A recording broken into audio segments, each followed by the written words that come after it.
Hello guys, welcome to math में आप सभी का स्वागत है and this is Rahul sir. और आज हम पढ़ने वाले हैं कक्षा 10 गणित का अध्याय 1 जिसका नाम है वास्तविक संख्याएं। आज हम इसका पहला प्रश्नावली यानी 1A को हल करना सीखेंगे। इसको हल करने से पहले अगर आप इसका इंट्रोडक्शन वीडियो नहीं देखे हैं तो कृपया जाके उसे देख लें, जिसमें हमने अच्छी तरह से बताया है कि वास्तविक संख्याएँ किसे कहते हैं और परिमेय संख्याएं किसे कहते हैं, अपरिमेय संख्याएं किसे कहते हैं, और इस प्रश्नावली का सारा उदाहरण हमने हल किया है, जिसका लिंक जो है आपको डिस्क्रिप्शन में मिल जाएगा। तो चलिए इसको हम स्टार्ट करते हैं। देखिएगा दोस्तों, पहला प्रश्न है हमारा, निम्नलिखित संख्याओं को अभाज्य गुणनखंडों के गुणनफल के रूप में व्यक्त कीजिए। यानी जो नीचे संख्या दिया गया है इसको हमें क्या करना है, इसका अभाज्य गुणनखंडों के गुणनफल के रूप में व्यक्त करना है, यानी कि इसके फैक्टर निकालने हैं हमें। ठीक है, तो सबसे पहले इसको हल करने से पहले हम थोड़ा सा विभाज्यता के नियम देख लेते हैं। सबसे पहले देखिएगा 2 से विभाज्यता।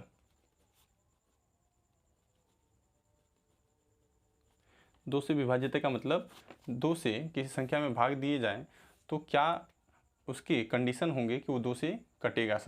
ठीक है, यानी उसको हम कैसे पता लगा सकते हैं कि वो 2 से कटेगा कि नहीं कटेगा। ठीक है, तो इसका नियम क्या होता है कि अगर इकाई का अंक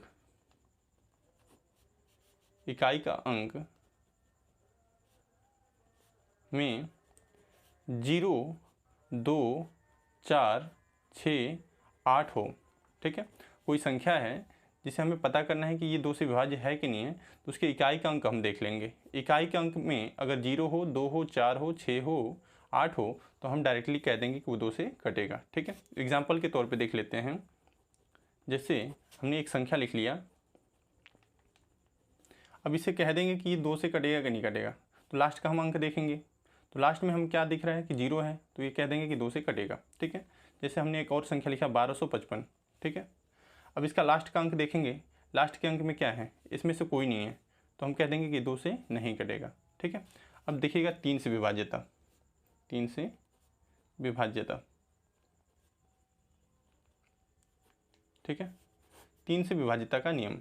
3 से विभाज्य होने के लिए क्या होता है कि अंकों का योग जो, यानी किसी संख्या का देखना है तो अंकों का योग, इस कॉन्सेप्ट को अच्छे से समझिएगा, विभाज्यता आपको क्लियर हो जाएगा। ठीक है, अंकों का योग अगर 3 से विभाज्य है, 3 से विभाज्य हो तब वह संख्या 3 से विभाज्य होगा। ठीक है, यानी कोई भी हम संख्या ले लेते हैं, ठीक, कोई भी संख्या,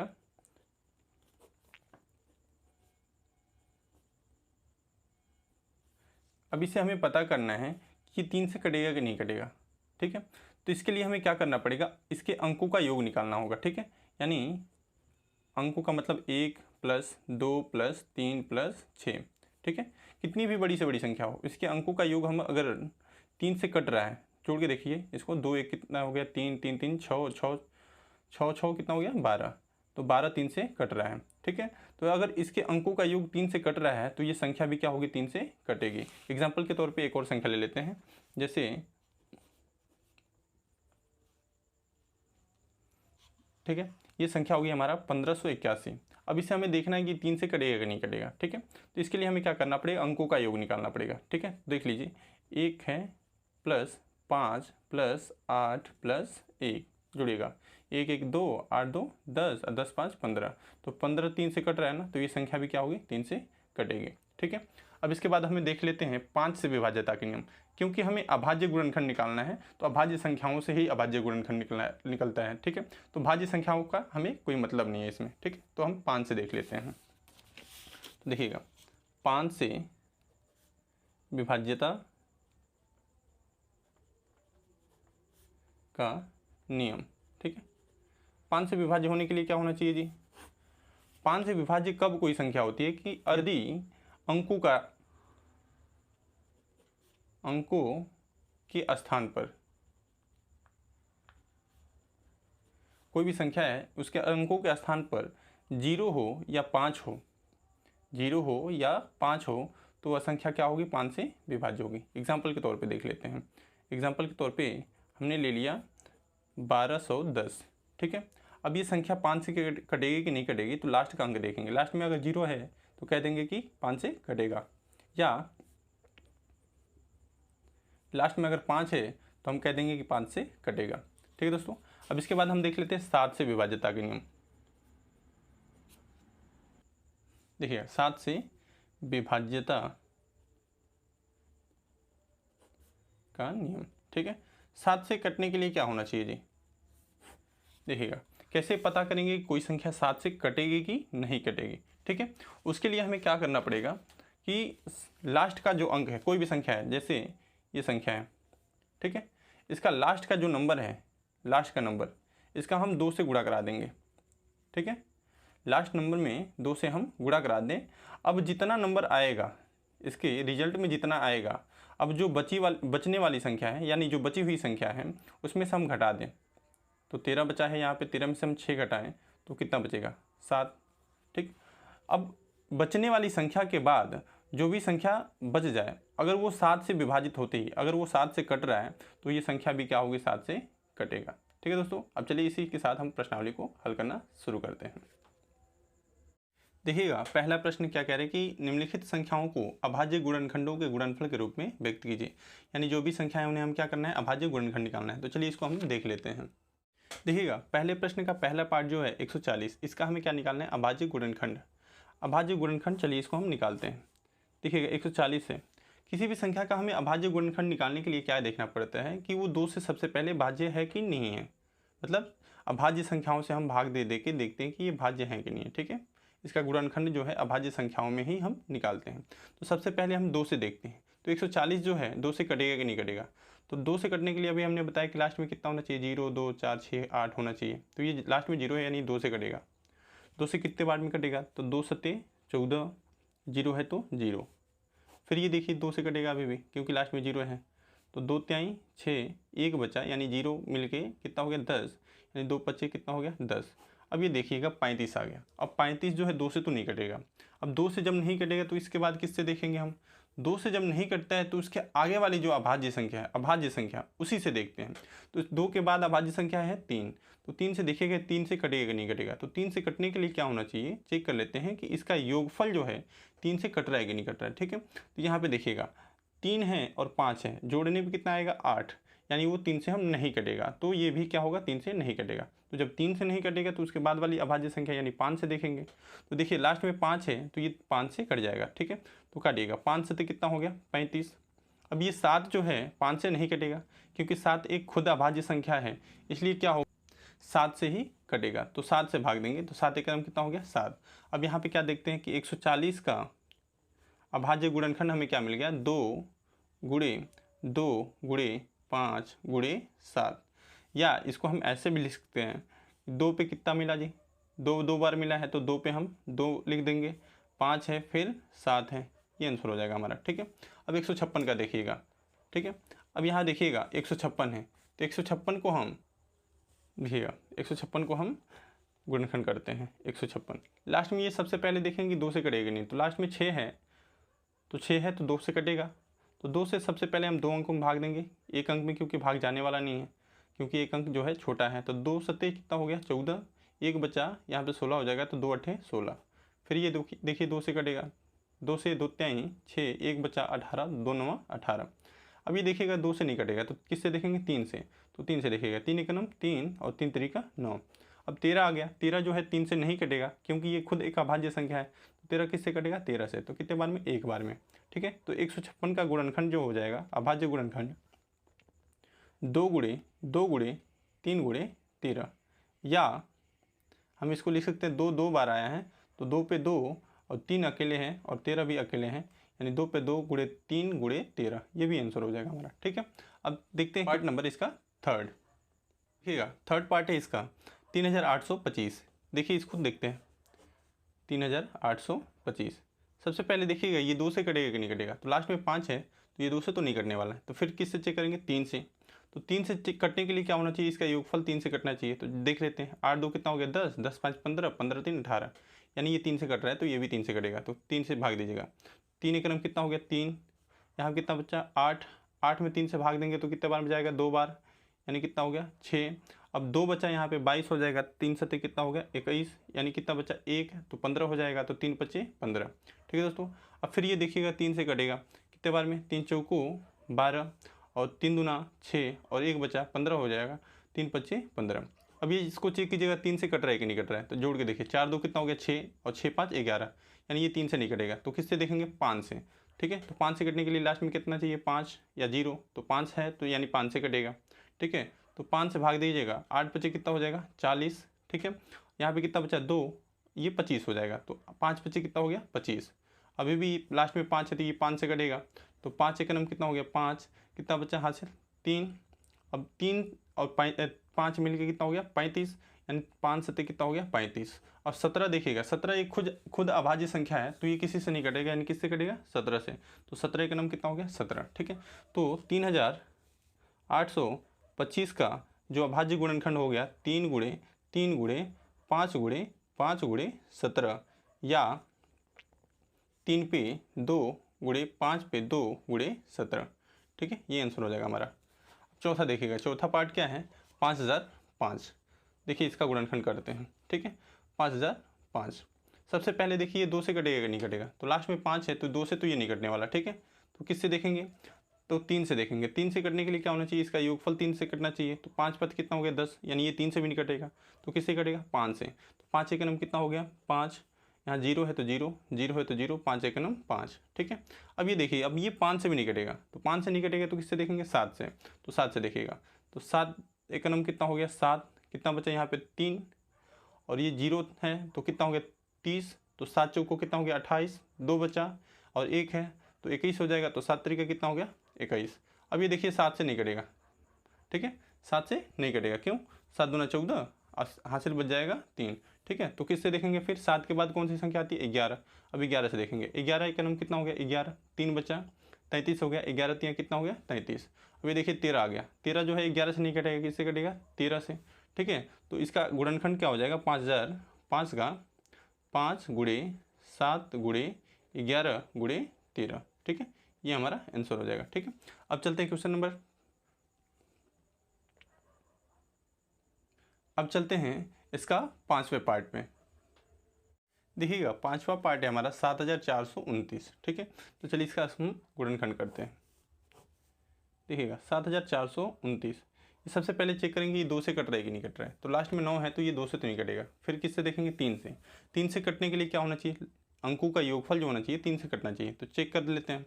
7 4 कितना हो गया 11, 11 2 13, 13 9 कितना हो गया 22, 22 3 से नहीं कटता तो ये भी 3 से नहीं कटेगा। 3 के बाद किससे देखना है 5 से। अब 5 के लिए क्या होना चाहिए, लास्ट में 5 या 0 होना चाहिए, तो लास्ट में ना 5 है ना 0 है, यानी ये 5 से भी नहीं कटेगा। फिर किससे देखते हैं 7 से। अब 7 से भाग दे के देख लेते हैं कि ये 3 कट रहा है कि नहीं कट रहा है 7 से। ठीक है, तो 74 29। ठीक है, यहाँ देखिएगा 7 एकम कितना हो गया 7, घटाएंगे कितना बचा 0, 4 उतारेंगे यहाँ पे 0 बढ़ गया 2 हो जाएगा, 7 छके कितना हो गया 42। ठीक है, यहाँ 0 0 फिर 9, ये 7 एकम 7 कितना हो जाएगा 2। ठीक है, तो यानी अभी भी शेषफल 2 बच रहा है, तो ये 7 से भी नहीं कटेगा, तो किससे कटेगा, ऐसे चेक कर सकते हैं आप, हमने चेक किया है पहले से ही, तो ये 17 से कटेगा। ठीक, तो 17 से कितने बार में कटेगा, 17 चौको कितना हो जाएगा 68, कितना बचेगा यहाँ पे शेषफल 6। ठीक है, 6 और 2 मिलकर हो जाएगा 62, तो 17 तिया 51। अब शेषफल कितना बच गया 11, अब 11 9 मिलकर कितना हो जाएगा 119, तो 17 सत्ते कितना होता है 119। ठीक है, अब ये देखिएगा फिर ये 17 से नहीं कटेगा, किससे कटेगा 19 से कटेगा। ठीक है, 17 के बाद 19 आता है तो 19 से चेक करेंगे, तो 19 से देखिएगा 19 दूना कितना हो गया 38। ठीक है, कितना बचा यहाँ पे शेषफल 5, और 5 और 7 मिलकर कितना हो गया 57, तो 19 दिया कितना होता है 57। अब ये 23 जो है एक अभाज्य संख्या है, तो ये 23 से ही कटेगा, तो 23 एकम 23। ठीक, तो 7429 का अभाज्य गुणनखंड मिल गया 17 गुणे 19 गुणे 23। ठीक है, अब चलते हैं हम प्रश्न संख्या 2 की तरफ। देखिएगा प्रश्न संख्या 2 क्या कह रहे हैं कि पूर्णांकों के निम्नलिखित युग्मों के HCF और LCM ज्ञात कीजिए तथा इसकी जांच कीजिए कि दो संख्याओं का गुणनफल बराबर HCF गुणे LCM है, और ये संख्याएं दी गई हैं हमें, तो चलिए इसको हम हल कर लेते हैं। देखिएगा प्रश्न संख्या 2 का पहला पार्ट है 26 और 91, इसका हमें HCF और LCM ज्ञात करना है। तो सबसे पहले हम क्या करेंगे, अभाज्य गुणनखंड निकाल लेंगे इसका। ठीक है, तो 26 का अभाज्य गुणनखंड निकालते हैं। क्या होगा, ये 2 से कटेगा पहले, 2 एकम 2, 2 तिहाई 6। ठीक है। अब 13 जो है खुद एक अभाज्य संख्या है तो 13 से कटेगा, 13 का नम 13। फिर 91 का निकालेंगे तो 91 जो है 2 से नहीं कटेगा, फिर 3 से चेक करेंगे कि 3 से कट रहा है कि नहीं, तो जोड़ेंगे तो 9 कितना हो गया 10, यानी 3 से भी नहीं कटेगा। फिर 5 से भी, तो 5 से भी नहीं कटेगा। फिर किससे देखेंगे 7 से, तो 7 से देखेगा 13 सत्ते कितना होता है 91, यानी ये 13 बार में कटेगा। ठीक है, 13 एक खुद अभाज्य संख्या है तो 13 से ही कटेगा एक बार में। ठीक है, अब यहाँ पे देख लीजिएगा, इसका हम अभाज्य गुणनखंड नोट कर लेंगे। तो अभाज्य गुणनखंड क्या हो गया हमारा, अभाज्य गुणनखंड, ठीक है। भाज्य गुणनखंड हमने निकाला, 26 का अभाज्य गुणनखंड हो गया 2 गुणे 13, ठीक है। और 91 का हो गया 7 गुणे 13, ठीक है। अब हमें निकालना है एचसीएफ और एलसीएम। तो एचसीएफ क्या हो जाएगा हमारा, एचसीएफ 26 और 91 का, एचसीएफ में क्या करते हैं, जो संख्या मिलती है उसको हम नोट कर लेते हैं। ठीक है, तो यहाँ पे देखिए 13 दोनों में मिल रहा है, तो इसमें से हम क्या करेंगे, एक नोट कर लेंगे, तो ये हमारा आंसर हो जाएगा। ठीक, अब एलसीएम में देखिएगा, एलसीएम 26 और 91। एलसीएम में क्या करते हैं कि जो संख्या मिलती है उसको तो नोट करते ही हैं, जो नहीं मिलती है उसको भी हम नोट कर लेते हैं। तो ये 2 नहीं मिल रहा है तो 2 गुणा 7 गुणा 13 मिल रहा है तो इसमें से 1, ठीक है। यहाँ देखिएगा 2 सत्ते कितना हो गया 14 और गुणे 13, इन दोनों का गुणा कराएंगे तो ये हो जाएगा हमारा 182। ठीक है, गुणा तो आप करा सकते हैं, गुणा हमने पहले से करा के रखा है ताकि आपको कम से कम समय में समझा दें हम चीज़ें। ठीक है, तो गुणा आप करा लीजिएगा। ठीक है, अगर नहीं समझ में आ रहा है तो आप कमेंट कर दीजिएगा, हम एक अलग से वीडियो गुणा भाग पे बना देंगे। ठीक, देखिएगा अब इसके बाद हमें क्या करना है, ये तो हमें एचसीएफ और एलसीएम मिल गया, अब हमें क्या करना था, इसका जांच करना है। ठीक है, तो इसके बाद क्या लिखेंगे हम, जांच, जांच। ठीक, जांच किस पे करते हैं हम, तो जांच जो है हमें चूंकि पता है कि पहली संख्या गुणे दूसरी संख्या बराबर एचसीएफ गुणे एलसीएम होता है। ठीक है, ये हमें पता है, जिनको नहीं पता है वो जाके इंट्रोडक्शन वीडियो देख लें, लिंक डिस्क्रिप्शन में है। ठीक है, अच्छे से समझ में आ जाएगा। तो यहाँ पे देखिएगा पहली संख्या क्या है हमारा 26 है, तो ये 26 गुणे दूसरी संख्या क्या है 91, तो ये हो जाएगा 91 बराबर एचसीएफ कितना है 13 और गुणा एलसीएम कितना आया है 182। ठीक है, अब यहाँ देखिएगा 26 में जब 91 का हम गुणा कराएंगे तो ये हो जाएगा 2366। ठीक है, और 13 में जब 182 का गुणा कराएंगे तो ये भी हो जाएगा 2366। ठीक है, तो जब ये दोनों बराबर आ जाएगा तो हमें ये पता चल जाएगा कि जांच हमारा सही है। ठीक है, अरे समझिए, अब देखते हैं इसका दूसरा पार्ट। देखिएगा दूसरा पार्ट है हमारा 510 और 92। तो चलिए इसको हम सबसे पहले अभाज्य गुणनखंड निकाल लेते हैं। देखिएगा 510 जो है 2 से कटेगा, सबसे पहले 2 से 2 दूना 4, यानी 2 बार में, एक बचा 11 हो गया, 2 पचे कितना हो गया 10, यानी एक बचा 0 है तो 10 हो गया, तो 2 पचे 10। ठीक है, अब ये 2 से नहीं कटने वाला, अब किससे चेक करेंगे कि 3 से कट रहा है कि नहीं कट रहा है। देखिए जोड़ के देखते हैं, 5 5 10, 10 2 बार, यानी 3 से ही कटेगा, 3 से कटेगा, 3 अट्ठे कितना हो गया 24, कितना बचा 1, 5 15 हो गया, तो 3 पच्चे 15। अब यहाँ पे देखिए 3 से जो है कटेगा कि नहीं कटेगा। ठीक है, तो 3 से देख लेते हैं, 3 से देखेगा जोड़ के कि 5 और 8 मिलके कितना हो जाएगा, ये हमारा हो जाएगा 13, यानी 3 से ये नहीं कटेगा, तो किससे कटेगा 5 से। तो 5 से देखेगा, 5 एक नम 5, 3 बचा 35 हो गया, 5 सत्ते 35। अब 17 जो है किससे कटेगा 17 से, कितने बार में, एक बार में। ठीक, इसके बाद 92 को देख लीजिएगा, 2 से ही कटेगा, 2 चौको 8 और 2 छके 12, फिर ये 2 से कटेगा, 2 दूना 4, 2 तिहाई 6, अब 23 से कटेगा ये एक बार में। ठीक है, अब यहाँ देखिएगा 510 का अभाज्य गुणनखंड क्या होगा, 2 गुणे 3 गुणे 5 गुणे 17। ठीक है, ये इसका अभाज्य गुणनखंड हो जाएगा। ठीक है, अब इसके बाद 92 का देखिएगा, 92 का क्या होगा, देखिए 2 बार आया है तो यानी हम इसको ऐसे लिख सकते हैं 2 पे 2 गुणे 23। ठीक है, अब यहाँ पे देखिएगा एचसीएफ, इसका एचसीएफ किसका 510 और 92 का। ठीक है, यहाँ देखिए एचसीएफ में जब घातों की बात आ जाए तो जो मिलता है उसका छोटा वाला जो घात होता है वो इसका एचसीएफ होता है। ठीक है, तो 2 पे 2 और 2 पे 1 है। ठीक है, 2 मिल रहा है दोनों में, यानी जो छोटा वाला घात, यानी 2 पे 1 जो हो जाएगा इसका एचसीएफ हो जाएगा। ठीक है, अब यहाँ पे देख लीजिएगा एलसीएम में क्या हो जाएगा, यहाँ पे यहाँ देखिएगा एलसीएम 510 और 92 का एलसीएम। ठीक है, एलसीएम में जो मिलता है उसका बड़ा वाला घात लेते हैं, यानी 2 का 2 गुणे जो नहीं मिलता उसको उतार लेते हैं, 3 गुणे 5 गुणे 17 गुणे 23। ठीक है, यहाँ देखिएगा 2 पे 2 का मतलब 4 गुणे 5 तिहाई 15 गुणे 17 गुणे 23। ठीक है, यहाँ पे देखिएगा 15 चौको कितना हो गया 60 गुणे 17 गुणे 23। ठीक है, अब इन सबका जब गुणा कराएंगे तो हमें मिल जाएगा 23,460। ये हमारा एलसीएम हो जाएगा। ठीक है, ये एक आंसर हो जाएगा। अब हमें क्या करना है, इसका जांच करना है। ठीक है, तो करते हैं जांच। तो जांच में हमें किस फॉर्मूले पर रखना होता है, पहली संख्या गुणे दूसरी संख्या बराबर HCF गुणे LCM। ठीक है, इस पर हमें रखना होता है। तो पहली संख्या क्या थी हमारी, तो पहली संख्या थी 510 गुणे दूसरी संख्या क्या थी हमारी, तो 92 बराबर HCF कितना आया था, तो आया था 2 गुणे LCM कितना आया था, तो LCM आया था 23,460। ठीक है, अब यहाँ पे देखिएगा इन दोनों का जब गुणा कराएंगे तो हमें मिल जाएगा 46,920। ठीक है, और 2 का जब गुणा कराएंगे तो क्या मिल जाएगा हमें 46,920। ठीक है, यानी दोनों सेम मिल जाएगा, यानी हमारा जांच सही है। ठीक है, यहाँ पे गुणा हमने पहले से करा के रखा है, आप गुणा तो करा ही सकते हैं। ठीक है, अगर नहीं आ रहा है तो कमेंट कर दीजिएगा। ठीक है, अब चलते हैं इसके तीसरे पार्ट की तरफ। देखिएगा क्वेश्चन नंबर 2 का पार्ट 3 है, 336 और 54। इसका सबसे पहले हम अभाज्य गुणनखंड निकाल लेते हैं। 336 जो है 2 से कटेगा, कितने बार में 2 एकम 2, यहाँ पे कितना बचा 1, यानी 13 हो गया, 2 छके 12, 1 बचा 16 हो जाएगा, 2 अठे 16। फिर ये 2 से कटेगा, 2 अठे 16 और 2 चौको 8। ठीक है, फिर ये 2 से कटेगा, 2 चौको 8 और 2 दूना 4। फिर ये 2 से कटेगा, 2 दूना 4 और 2 एकम 2। अब ये 21 हो गया, तो 2 से नहीं कटेगा, तो किससे देखेंगे 3 से, तो 3 सत्ते कितना हो गया 21।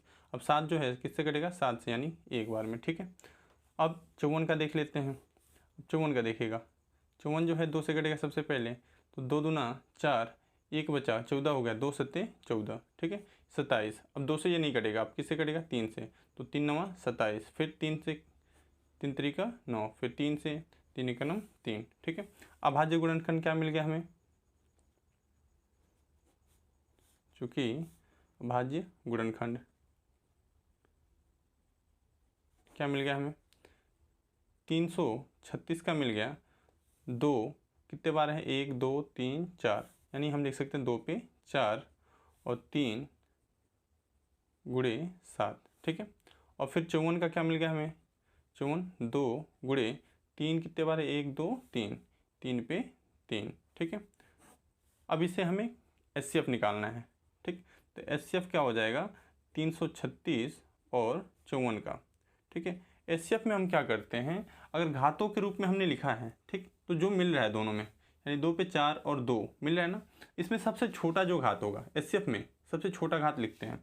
तो इसमें छोटा घात कौन सा है 2 है, गुणा इसमें देखिएगा ये भी दोनों में मिल रहा है, तो इसमें छोटा घात कौन सा है 3। ठीक है, यहाँ देखिएगा 3, तो HCF कितना हो जाएगा 2 तिहाई 6, यानी HCF हो गया हमारा 6। ठीक है, अब LCM में क्या करते हैं, देखिएगा LCM में क्या करते हैं, LCM किसका 336 और 54 का।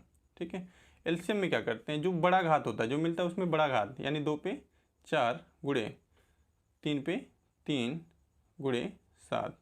ठीक है, ऐसा हो जाएगा, जो मिल रहा है उसका बड़ा घात हमने लिख लिया, अब जो नहीं मिल रहा है उसको हमने गुणा में लिख लिया। ठीक है, 2 पे 4 का मतलब कितना हो गया, 2 दूना 4, 4 दूना 8, 8 दूना 16, यानी 2 पे 4 का मतलब 16, और 3 पे 3 का मतलब कितना हो गया 27। ठीक है, और ये हो जाएगा गुणे 7।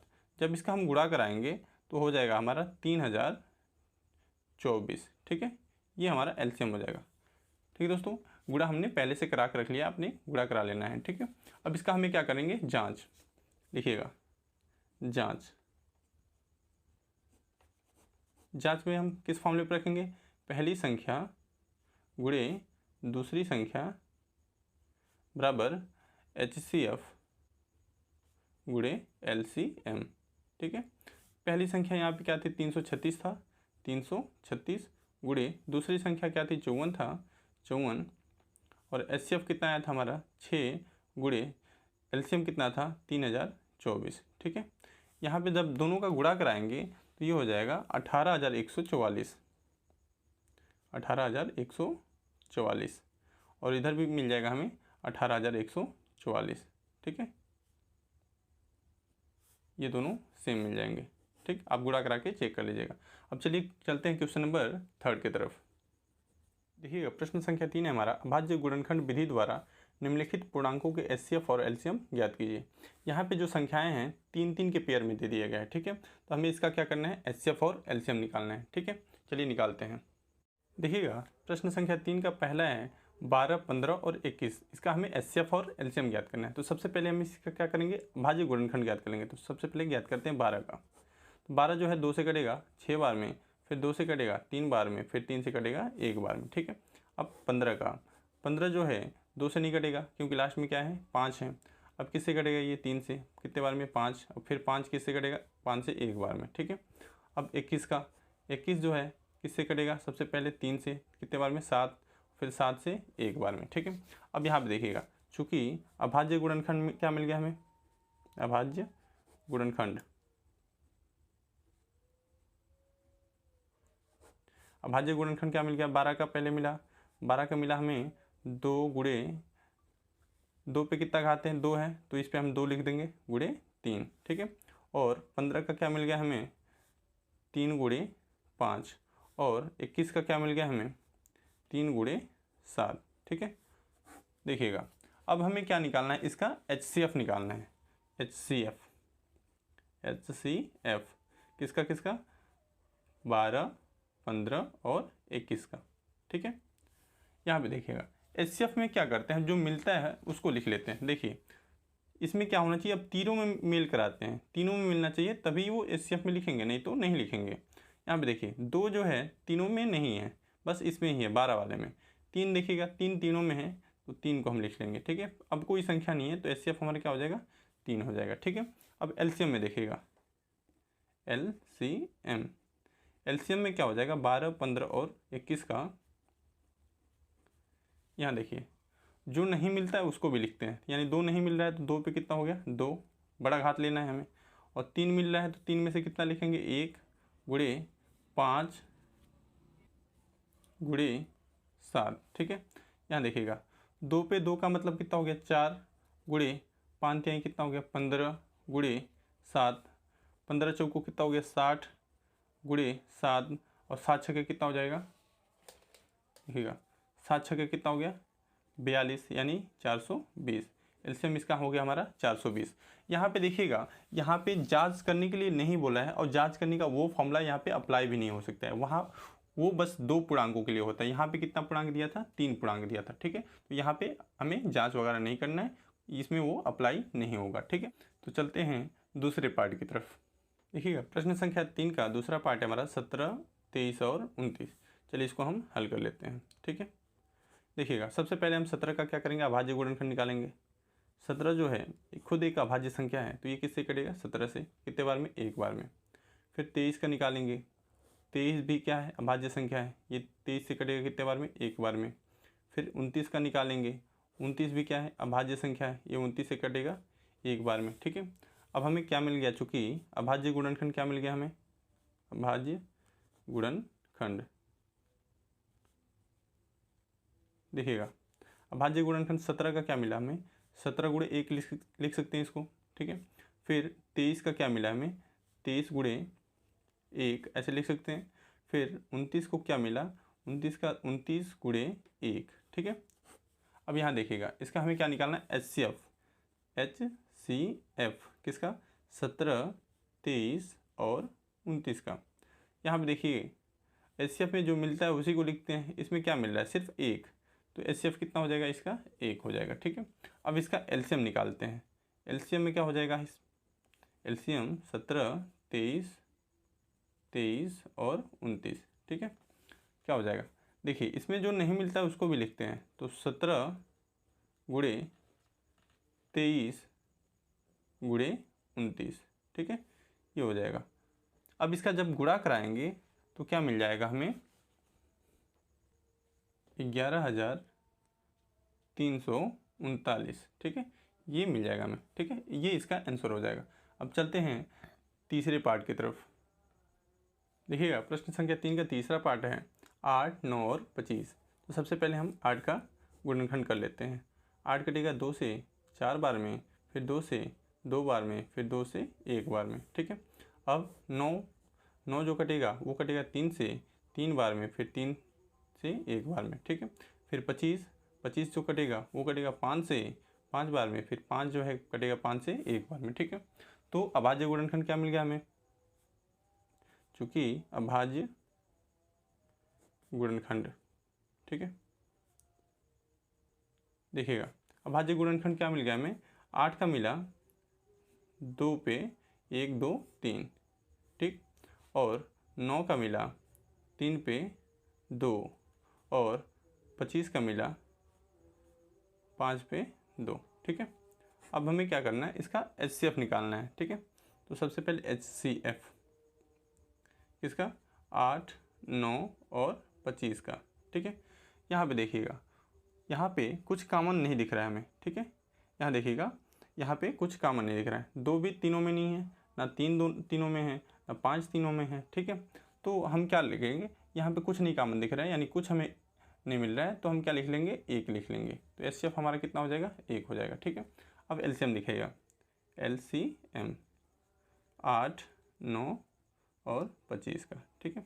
यहाँ देखिएगा LCM में जो मिलता है उसको, जो नहीं मिलता है उसको भी नोट कर लेते हैं। तो सबसे पहले 2 है तो 2 पे क्यूब गुणे 3 है तो 3 पे स्क्वायर गुणे 5 है तो 5 पे स्क्वायर।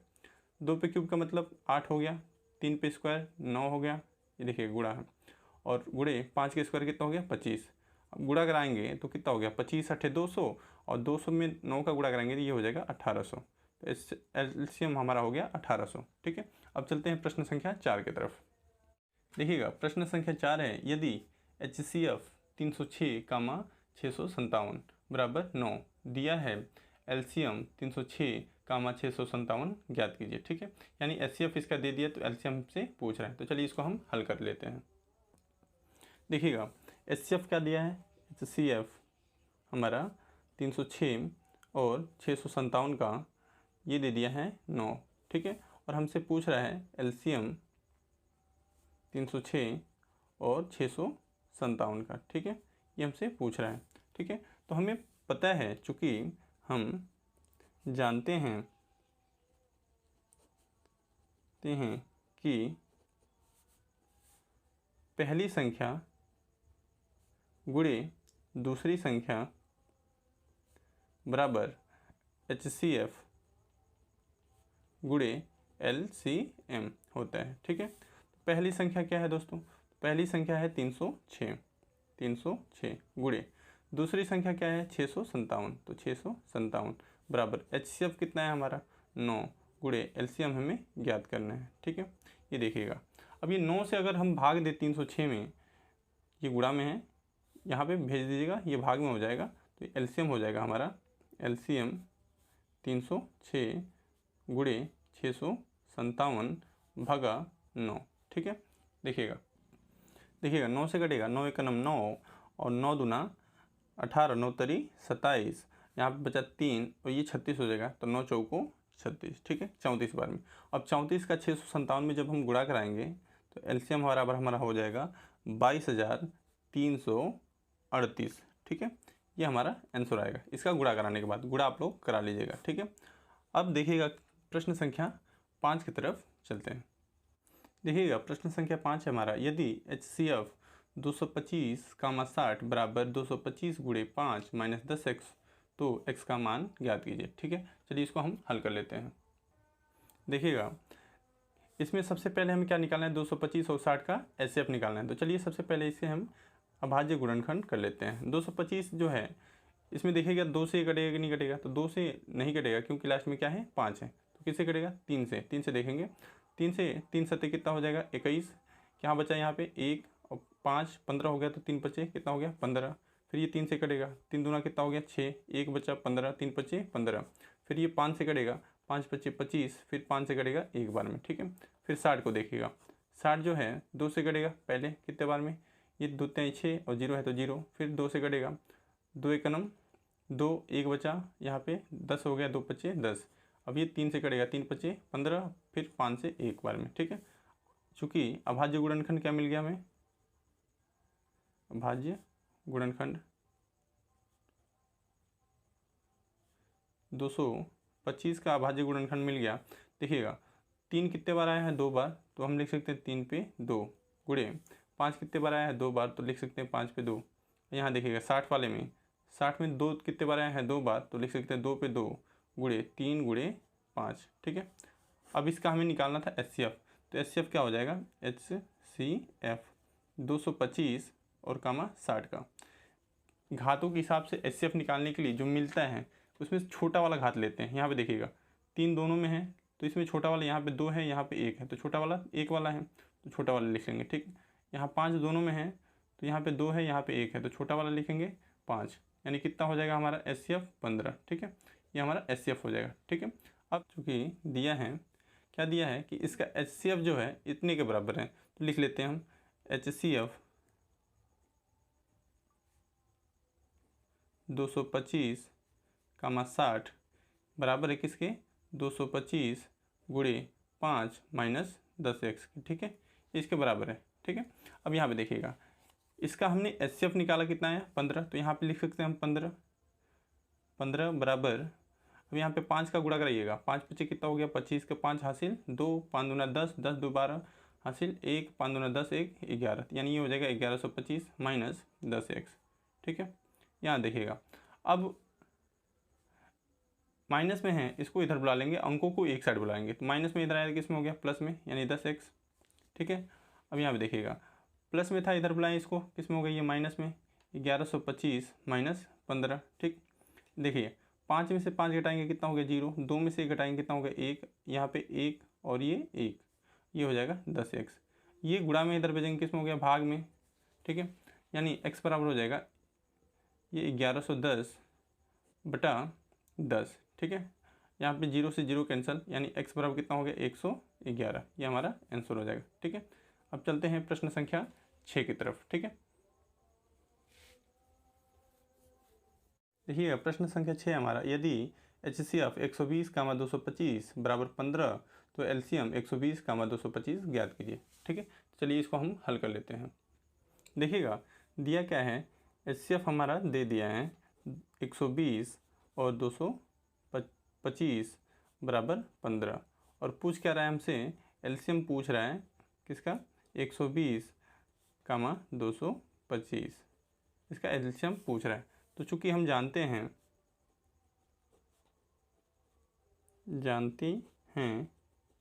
कि पहली संख्या गुणे दूसरी संख्या बराबर HCF गुणे LCM होता है, ये हमें पता है चूँकि, ठीक है।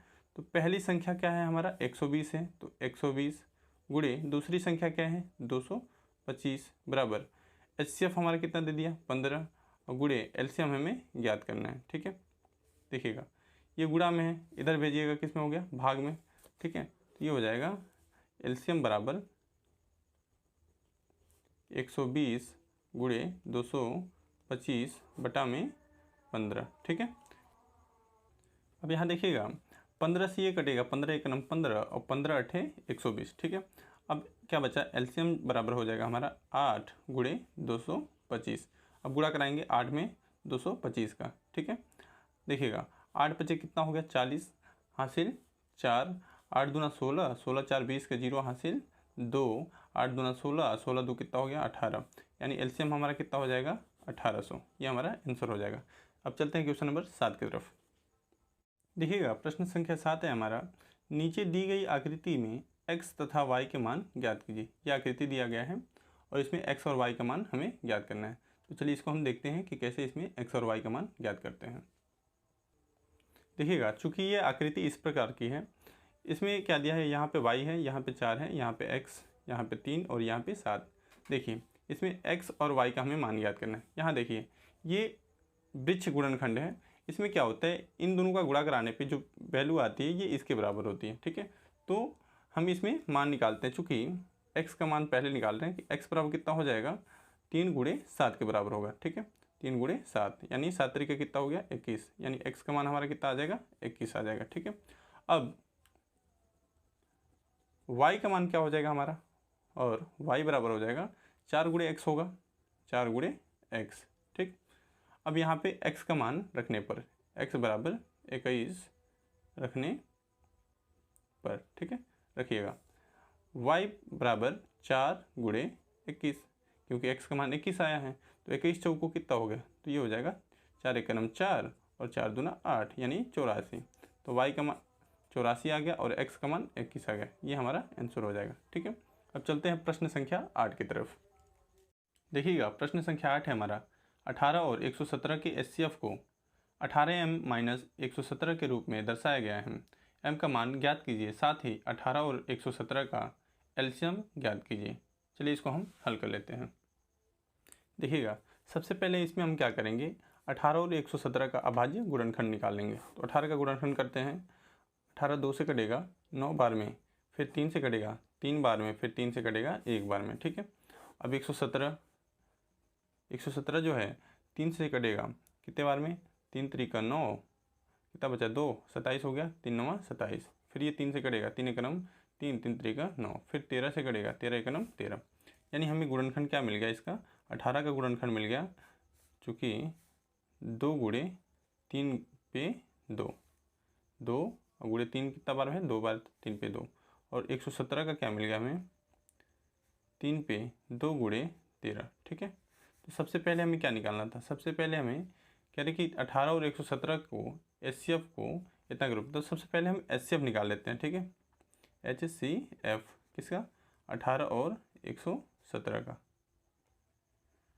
एचसीएफ में क्या होता है, जो मिलता है उसमें से एक लिख लेते हैं। देखिएगा 3 पे 2 मिल रहा है यानी कि कितना हो गया 9, ये हमारा आंसर हो जाएगा। लास्ट में बोला है कि इसका एलसीएम भी ज्ञात करना है हमें, तो इसका एलसीएम भी ज्ञात कर लेते हैं। एलसीएम क्या हो जाएगा, LCM 18 और 117।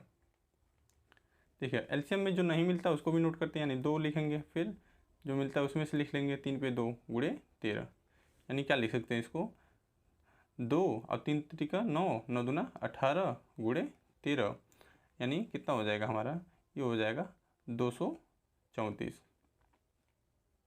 ठीक है, ये हमारा एलसीएम हो जाएगा। अब इसमें क्या कह रहे हैं कि 18 और 17 का एचसीएफ को 18m माइनस 117 के रूप में दर्शाया गया है। ठीक है, मतलब कि इसका HCF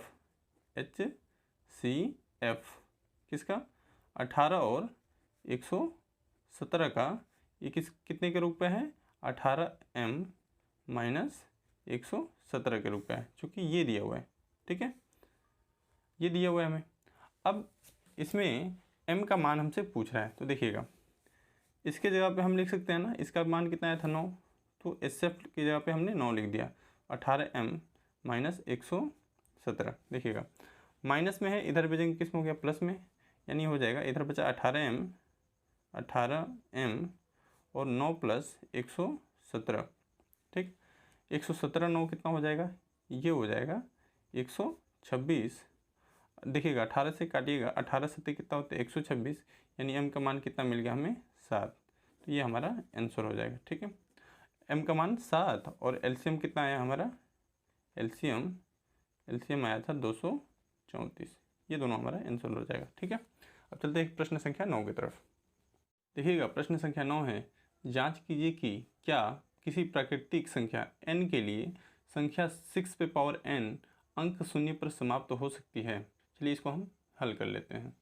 देखिएगा ऐसे अगर प्रश्न आ जाए कि किसी प्राकृतिक संख्या n के लिए संख्या 6 पे पावर n 0 पे समाप्त हो सकता है इसमें, या ऐसे भी आ सकता है कि 4 पे पावर n समाप्त 0 पर समाप्त हो सकता है, या 12 पे पावर n, या ऐसे भी आ सकता है कि 8 पे पावर n, मतलब कुछ भी आ सकता है। हाँ, कोई भी संख्या यहाँ पे आ सकती है। तो सारे के सारे सवाल लगभग इसी के जैसे होंगे जैसे कि हम बता रहे हैं।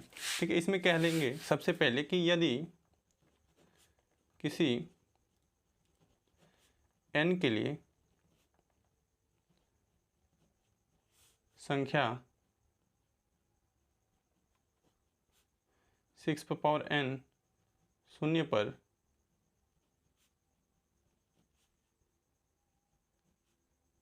समाप्त होगी तब उसके अभाज्य गुणनखंड में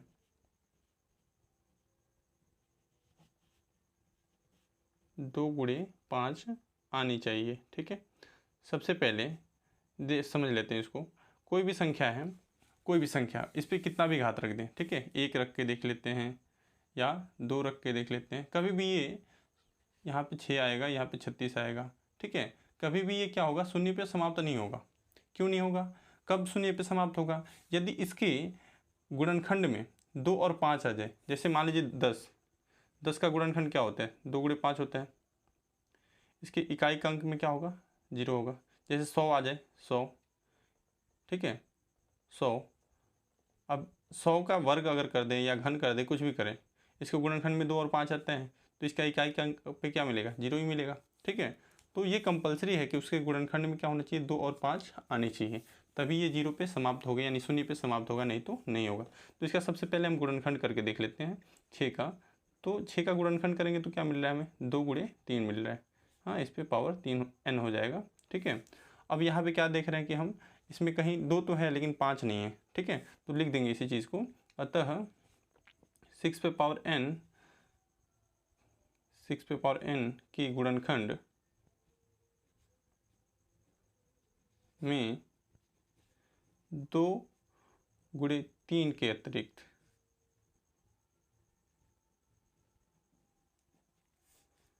और कोई अभाज्य गुणनखंड नहीं है, इसलिए n के किसी मान के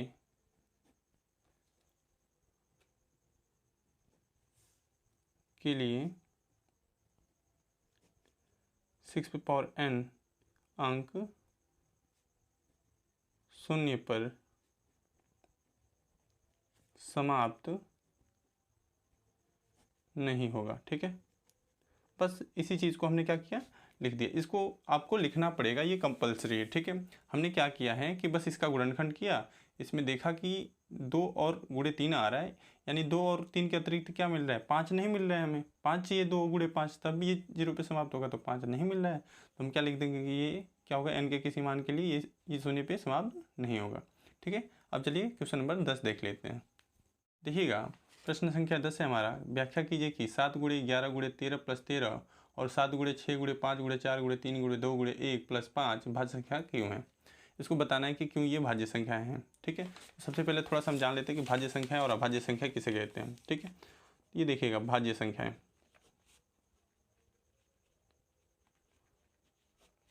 और अभाज्य संख्याएं। ठीक है, देखिएगा, अभाज्य संख्याएं तो सबको पता होगा कि ऐसी संख्याएं जो अपने आप से विभाजित हों या 1 से विभाजित हों, उसे हम क्या कहते हैं? अभाज्य संख्याएं कहते हैं। जैसे में सबसे पहले 2 हो जाएगा, उसके बाद कितना हो जाएगा? 3 हो जाएगा।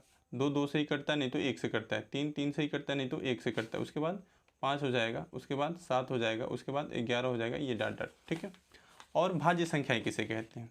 ऐसी संख्याएं जो अपने आप से तो कटनी ही चाहिए और 1 से भी कटनी चाहिए, उसके अलावा और किसी अन्य संख्या से कटनी चाहिए। ठीक है, यानी ऐसा कह दें कि जिसके कम से कम 2 से अधिक गुणनखंड हो, उसे हम क्या कहेंगे? भाज्य संख्या कहेंगे। जैसे 4 को देखिए, 4 किससे कटेगा? 4 1 से भी कटेगा ये, और 4 से भी कटेगा, फिर किसी अन्य संख्या यानी 2 से भी कटेगा। तो यहाँ पे देखिए 2 से अधिक गुणनखंड है इसके, तो इसे हम क्या कह देंगे? भाज्य संख्या कह देंगे।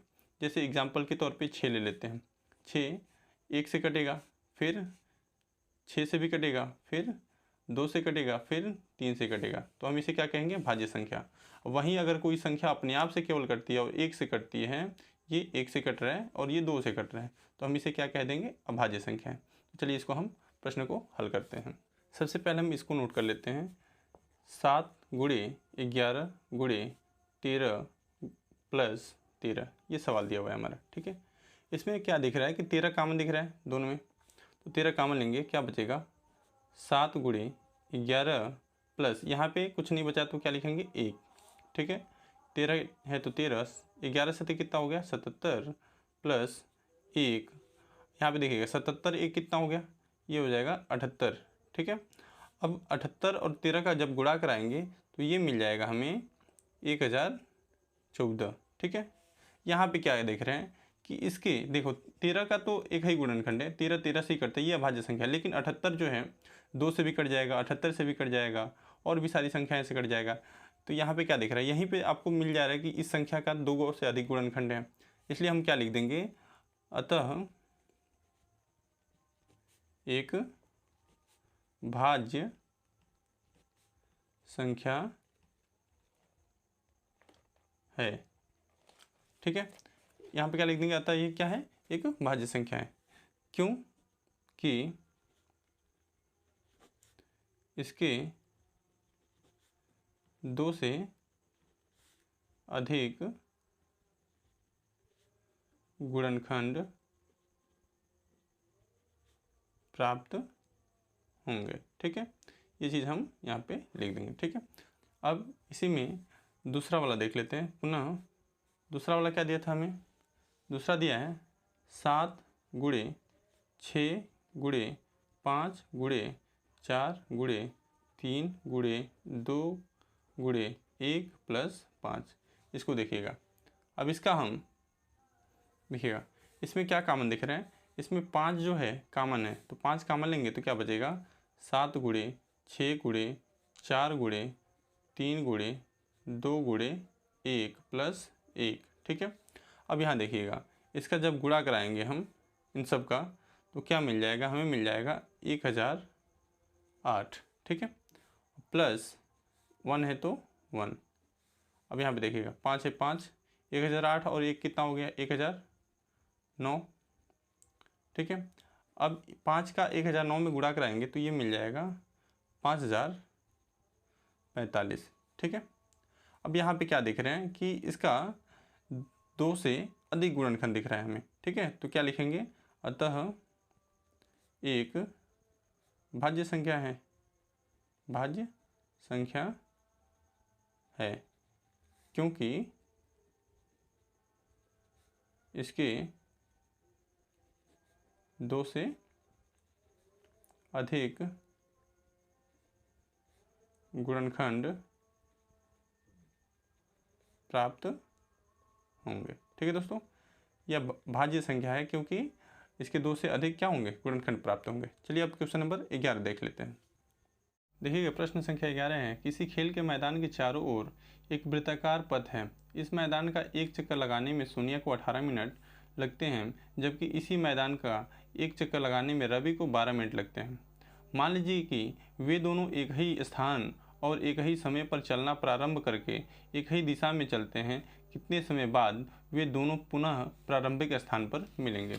ठीक है, यानी वो दोनों क्या हैं, एक ही जगह पे। जैसे देख लीजिए कि एक वृत्ताकार मैदान है। ठीक है, ये वृत्ताकार पथ है। ठीक है, अब इसमें सोनिया को इसी को लगाने में सोनिया जो है कितना मिनट ले रही है, 18 मिनट। और रवि जो है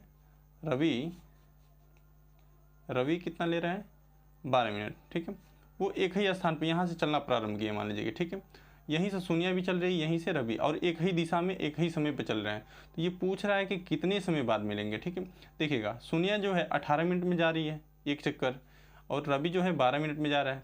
तो सोनिया और रवि जो है मिलेंगे, कहीं ना कहीं मिलेंगे, एक चक्कर में ज़रूर कहीं मिल जाएंगे, लेकिन कोई ज़रूरी नहीं है कि यहीं मिलेंगे। ठीक है, इसके लिए हमें क्या करना पड़ेगा, इसमें न्यूनतम जो समय है वो किस समय पे मिलेंगे, यानी कम से कम किस समय पे मिलेंगे। तो न्यूनतम कह रहा है, तो न्यूनतम की बात जब भी करें तो हमें क्या निकालना है, एलसीएम निकाला जाता है। ठीक है, तो यहाँ पे देखिएगा, यहाँ पे देख लीजिएगा क्या दे रहा है, सोनिया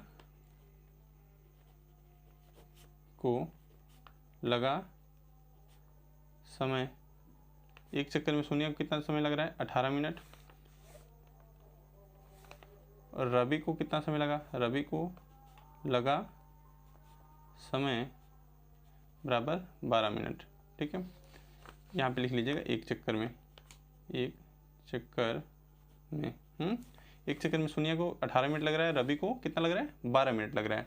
ठीक है, ये कब मिलेंगे ये पूछ रहा है, तो ये प्रारंभिक बिंदु पर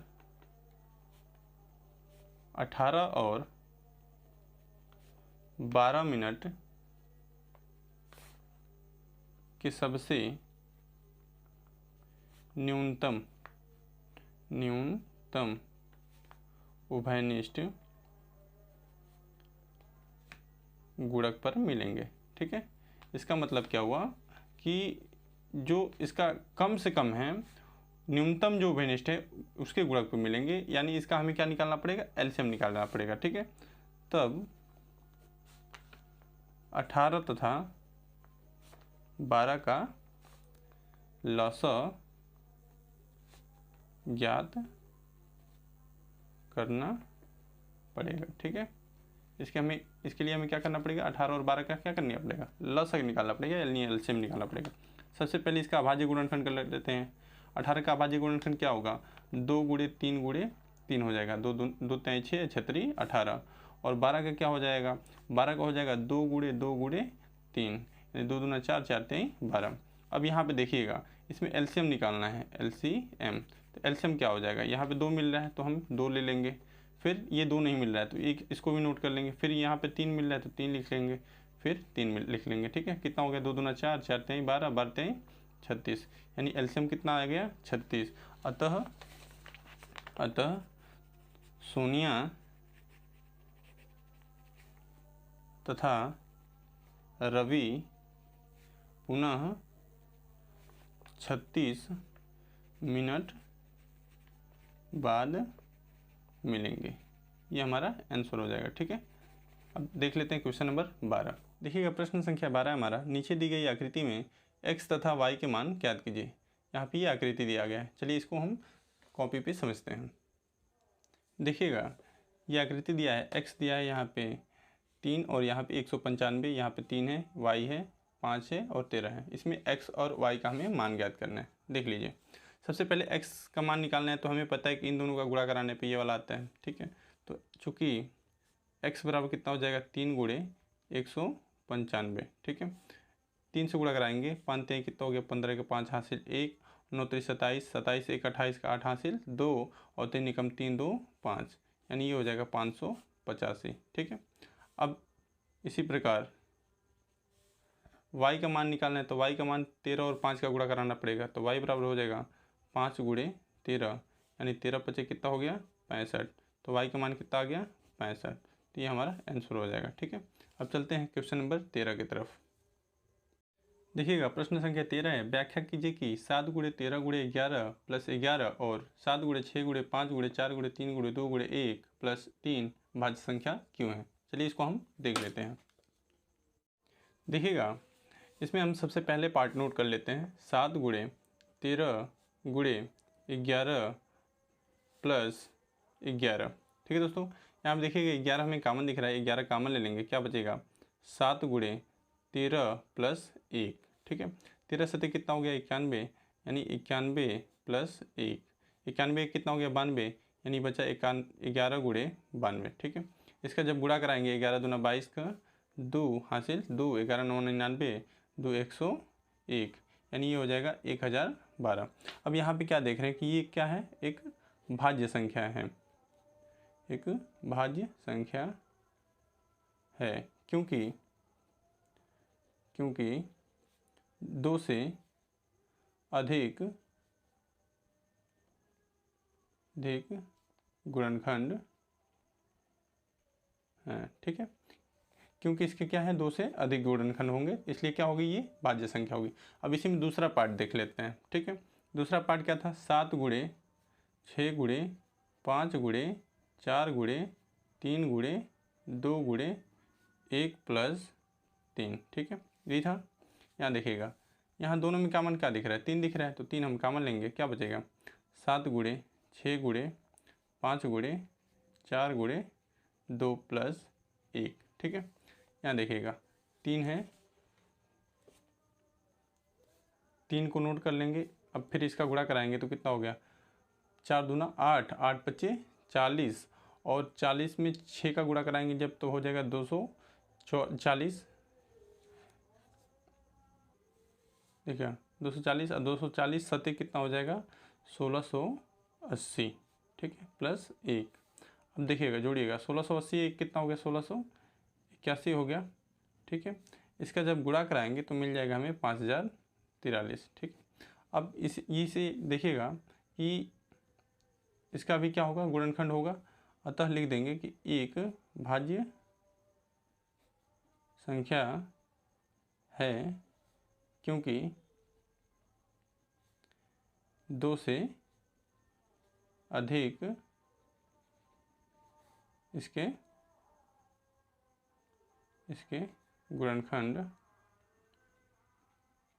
होंगे, ठीक है। अब चलते हैं क्वेश्चन नंबर 14 की तरफ, जो लास्ट क्वेश्चन है इस प्रश्नावली का। चलिए उसको हम देख लेते हैं। क्वेश्चन नंबर 14 है, नीचे दी गई आकृति x, y तथा z के मान ज्ञात कीजिए। चलिए इसको हम देख लेते हैं। देखिएगा ये आकृति दिया हुआ है, यहाँ x है, यहाँ y है, यहाँ z है। इसके हमें मान निकालना है। सबसे पहले x का मान निकालते हैं। चूँकि x बराबर कितना हो जाएगा, 2 गुणे 33 81। मतलब x का मान निकालना हो तो इन दोनों का हमें गुणा कराना पड़ेगा। मतलब ये बीच में कोई भी संख्या रहे तो इसका मान निकालने के लिए इन दोनों का गुणा कराना पड़ता है, ठीक है। तो 2 से गुणा कराएंगे कितना हो जाएगा, 2 एक नम 2, 8 दूना 16 6 हासिल 1, 3 दूना 6 1 7, 3 दूना 6, यानी 67 कितना हो गया, 62, ठीक है। ये एक आंसर हो जाएगा हमारा। ऐसे ही y का मान निकालना है। y का मान निकालना है तो 7 और 161 का गुणा करना पड़ेगा, और इसलिए y बराबर भी कितना हो जाएगा, 7 गुणे 161, ठीक है। तो y बराबर कितना हो गया, 7 एक नम 7, 7 छः के 42 के 2 हासिल 4, 7 एक नम 7, 7 4 11, यानी 1127, ठीक है। अब ऐसे ही हमें क्या निकालना है, z का मान निकालना है। z, अब z और 7 का गुणा कराएं तो 161 मिलना चाहिए। तो z गुणे 7 बराबर 161। गुणा में इधर भेजिए, किसमें हो गया, भाग में, यानी z बराबर हो जाएगा 161 भागे 7, 7 से भाग दीजिए, 7 दूना 14, कितना बचा, 2, 21 हो गया, 7 तरीका 21, यानी z का मान मिल गया 23। ये हमारा आंसर हो जाएगा, ये y का मान और ये x का मान, ठीक है। उम्मीद करते हैं ये वीडियो आपको पसंद आई होगी। अगर पसंद आई है तो प्लीज़ हमारे वीडियोज़ को लाइक, कमेंट और शेयर कर दीजिए। अगर आप हमारे चैनल पर नए हैं तो चैनल को सब्सक्राइब करके बेल आइकन की घंटी को प्रेस कर दीजिए, ताकि आने वाली वीडियोज़ की नोटिफिकेशन सबसे पहले आप तक पहुँचे। अगर इस चैप्टर की सारी वीडियोज़ देखनी है तो डिस्क्रिप्शन में जाइए, सारे लिंक मिल जाएंगे आपको, आप देख सकते हैं। Thanks for watching. मिलते हैं अगले वीडियो में, तब तक के लिए जय हिंद, जय भारत, वंदे मातरम।